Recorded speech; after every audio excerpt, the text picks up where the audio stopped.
Welcome to Spitbucket.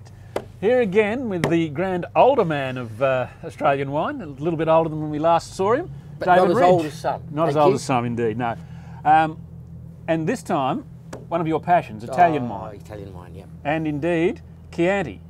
Now, Chianti's an interesting one because you can go from, you go back to the old days in an Italian restaurant, you'd have the red and white check tablecloth and a bottle in the middle that either shaped like a fish or one covered in straw. Yeah, well, as you can tell, people of his era do still carry some Chianti baggage.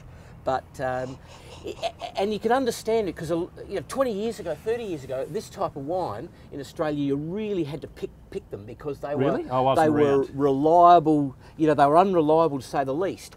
The Italian, the Chianti industry itself straightened things up, and it's really They changed the mix of grapes a little bit. You used to have to put some white in, didn't you? Yeah, Long time ago. by law, in fact. They used to be a blend of the major variety, Sangiovese, a black variety called Caniolo, red variety, and then by law, up to about 25 years ago, you had to have some Malvasia and Trebbiano, two white varieties. Who are not necessarily the greatest white No, grapes on the planet. Malvasia certainly is, but Trebbiano has to be is an acquired taste. But now Chianti has really become a byword for Italian wine and for wines that really are designed for food.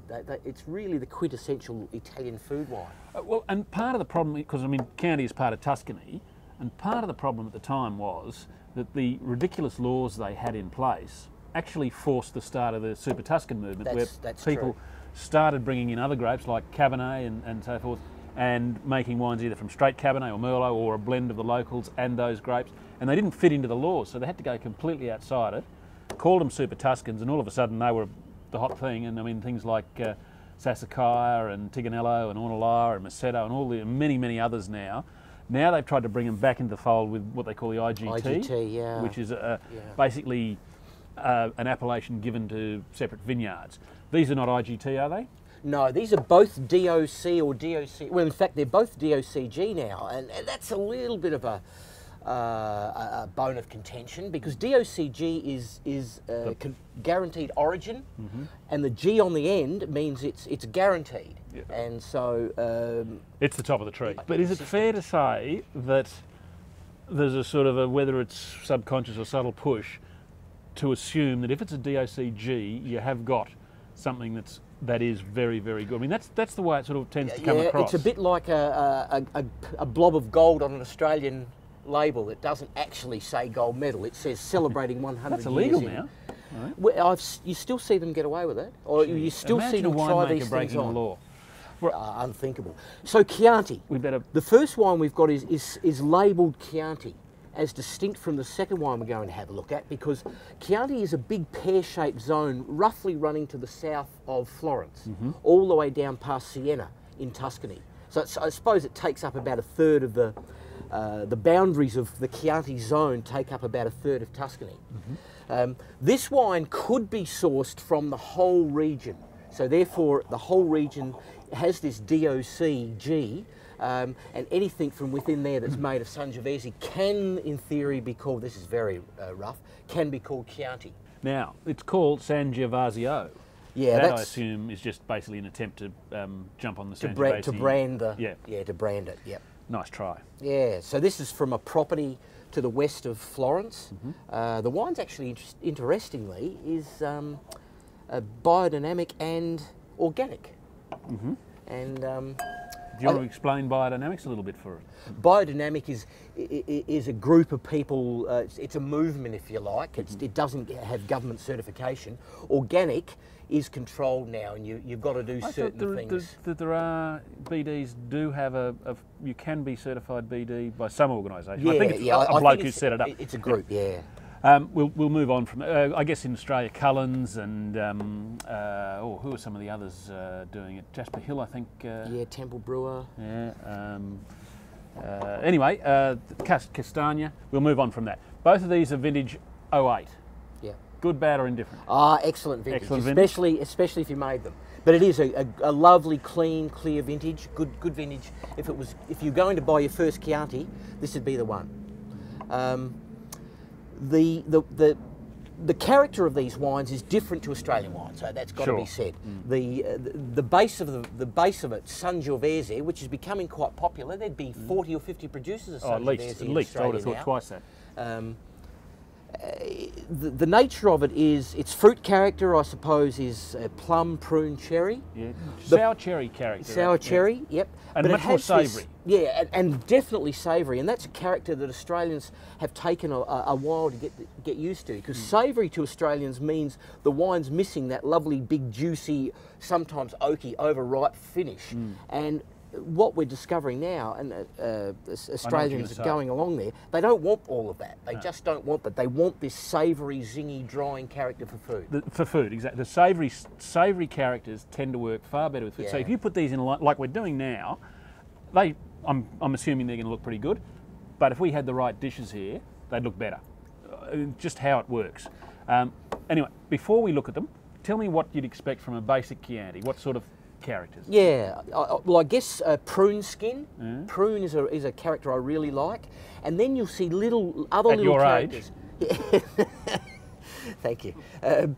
Prune, cherry. Yep. I love the lovely dark cherry characters you get from these wines. There's a touch of earthiness. The more modern ones don't exaggerate that earthiness, so you don't get funky mushrooms and frankly sort of smelly characters. There's just the faint smell of forest floor and that sort of thing. And before we go into what Classico exactly means in that, what's the difference there? What would you be expecting from it? Yeah, from a zonal wine, which I'll explain in a sec, from a specific zonal wine, you expect more definition, more brightness, more complexity. And complexity is very simple. It's just a number of characters. When you go back and smell a wine a number of times and you smell something different each time, that's complexity. And what you expect from this wine is just greater depth and zap. I should ask you, recommended retail for these two? Okay, ballpark. That's about 22, and that's about $35 these days. Chianti Classico is not cheap. No. So to explain, shall I explain Classico? Please. Chianti, you explain, I'll spit. Chianti, the first wine we've had, is a big zone. It really, you can draw the wines from anywhere in the zone.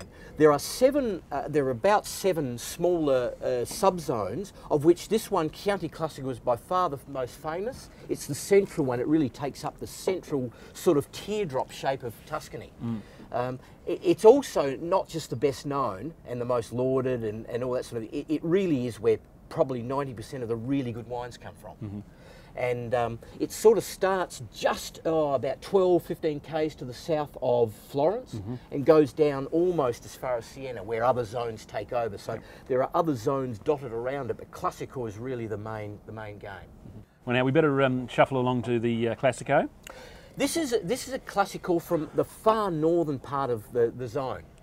And the fascinating thing about Chianti is that, a little bit like Burgundy, and we're finding with some of the wines like Barolo from northern Italy, Burgundy of France and Barolo of northern Italy, they can change quite noticeably, quite fascinatingly, from one piece of dirt to the other. And it's, believe it or not, it's the same with Classico. If you track it down, in my view, the wines of the far north, just before Florence, have this really exaggerated cherry character. Not exaggerated, this really red fruits character, cherry and raspberry. And as you go further down into Poggiopiano and down to Castelnuovo, the wines have a deeper, darker, more of that prune skin again, that earthy mushroom character. So there's a bit of truffly character to me in that one. There is, yeah. A little bit more refined than the previous one. Yeah, and the fruit's just really more definite, isn't it? Yeah. More deep. Yeah, it's just a bit classier. Okay, a few thoughts on the wines. Yeah, well, we start with colour, I suppose, and Australians, for their own wines, are used to darker black-blue colours, but these, you have to be prepared for this slightly brick-tinged, red sort of cherry skin sort of colour, and that's correct for this wine. You do hear Aussies occasionally sort of looking at wines like this and saying, oh no, look, there must be something wrong. It's not. This is just the style. That's the variety. Absolutely. Pinot's another one. Nebbiolo, which we'll be talking to David about in forthcoming... Colour is not power. No. Colour, don't worry about the colour if you get a wine like this that's got slightly lighter colour. Nose. On the nose, I keep saying that prune skin character, and prune is a smell that time for your I feeding. really get over and over again. If it's complex, it'll have, 1 or 2 or 3 or 4 or 5 more characters, and this has some of them. It's got a spice, maybe a nutmeggy sort of thing. It's got a little bit of mushroom. Nutmeg's interesting because I mean I normally associate nutmeg with an oak character, but I'm not seeing the nutmeg in that. Yeah, but these wines certainly wouldn't have any new oak at all. No. A little bit of yeah, your mushroom character, your earthy character, your sort of dead vegetation on the floor, on the forest floor, and I don't mean that in a negative way. You're getting that sort of yeah, cherry certainly. I mean, if you're trying something made of Sangiovese and you can't find any cherry in it, well, you've got to start to wonder. Yeah. It's a real characteristic of the grape. And then the palate. The thing about Sangiovese is that I guess it's built up, the flavour, the palate is built up, generally speaking, by greater concentration of Sangiovese, or because Sangiovese by its nature doesn't have a lot of rich texture, that's one of the main reasons they still build other varieties into it. A little bit of Cabernet or a little bit of Shiraz, which loves it, Merlot, that Canaiolo, to build up what's effectively a dry, savoury palate. But that's, to me, is its virtue. Well, it's certainly got that dry savoury tannins on the finish, and you can just see why they just need food. I mean, to be honest, if you sat down in a pub somewhere and you ordered a glass of this, you'd probably walk out and think, okay, fair enough, unless you knew it was your style. I've seen decades of that, just trying to explain to people at a stand-up tasting, but it's lovely with food, and they say, well, that's just your excuse. As soon as you have it with food, pizza, boom, pizza, spag bowl, anything like that, just a Friday night footy wine. Just, yeah, grab it, open it, it's simple. Yep, the other one's got deeper, redder colour. More refined all round. Yeah, it has got a bit slightly deeper colour, but I mean, you wouldn't put too much in that. It's just. It's more. The nose has more of that deep cherry and raspberry character. And it's got some mushroom and earth as well. Yep. A little bit of that not quite as rustic as the first one, but a little bit. But that's part of the style. Yeah, yeah, it is. And greater texture, greater actual fruit flavour on the palate, and you'd expect that from one of the more specific zone wines like Chianti Classico. Just a bit more flavour, not too much. Slightly more refined, slightly more linear length, and finer tannins. Yep. It's a slightly better wine. I mean, if I'm looking at them, you'd go something like 89, 91 maybe. Yeah, that's about right. 88, 89 would be one of those out of 100 scores for sure. 91 for a wine that, you know, really over the next hour or two over lunch, is going to get more and more interesting, as you can see. Shuffle you off and keep these here for lunch. Yeah, quite so. Yeah, look, I think that's right. It's a slightly step above, but look, this is a great introduction to Chianti. If you want to find out what the fuss is about with Chianti, Tuscany, good place to start. David, thank you very much. Pleasure. We'll no doubt see you again. Again, the palate of the people. Well, at this stage, he hasn't been heard of for some time. We think he's starring in the sequel of Lost. We may never see him again. Let us know what you think of Chianti. And Australian Sangioveses. Any thoughts? Do you like them? Don't like them? Have they worked in Australia? There's a lot of thoughts they were going to be the hot new thing, and maybe they're not now. Maybe we've got to look back to these wines. We'll see you next time, and just remember, we spit so you don't have to. Cheers.